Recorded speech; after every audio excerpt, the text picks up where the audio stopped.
अस्सलाम वालेकुम दोस्तों, शहीद करबला तीसरा हिस्सा पार्ट 3।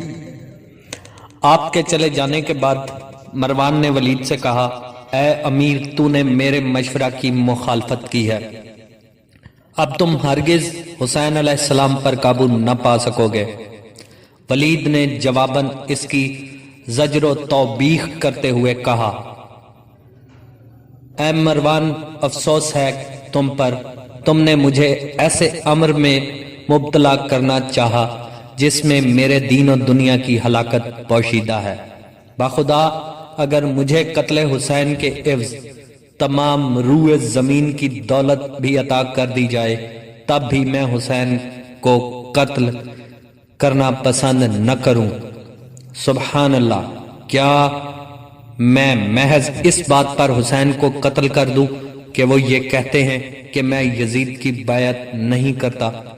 मेरा ख्याल है कि जिस शख्स का खूने हुसैन के मुतल्लिक हिसाब लिया गया, इसका मीज़ान आमाल बरोज़े क़यामत खुदा के नज़दीक बहुत ही खफीफ होगा। न खुदा इसकी तरफ नजर रहमत करेगा और न ही इसका तज़किया आमाल करेगा, और इसके लिए दर्दनाक अजाब होगा। मरवान ने भी मसलहत वक्त के तहत ये कह दिया कि हाँ, तुमने अच्छा किया है, आपकी राय दुरुस्त है। यहां अजमालन ये बयान कर देना भी फायदा से खाली नहीं तुम्हें कि इमाम हुसैन अलैहिस्सलाम तो हस्बे वादा वलीद के पास चले गए, मगर अब्दुल्ला बिन जुबैर मस्जिद नबवी से निकला और सीधा घर पहुंचा और छुपकर बैठ गया।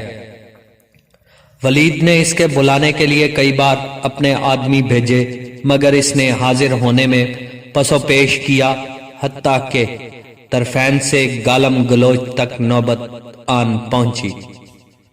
बिलाखिर अब्दुल्ला ने अपने भाई जाफर बिन जुबैर को वलीद के पास भेजकर सुबह तक मोहलत ली। मोहलत तो मिल गई, मगर अब्दुल्ला बिन जुबैर अपने भाई जाफर के हमरा इसी रात 27 रजब 60 हिजरी की रात को गैर मारूफ रास्ता से मक्का मुअज़्ज़मा की तरफ रवाना हो गया।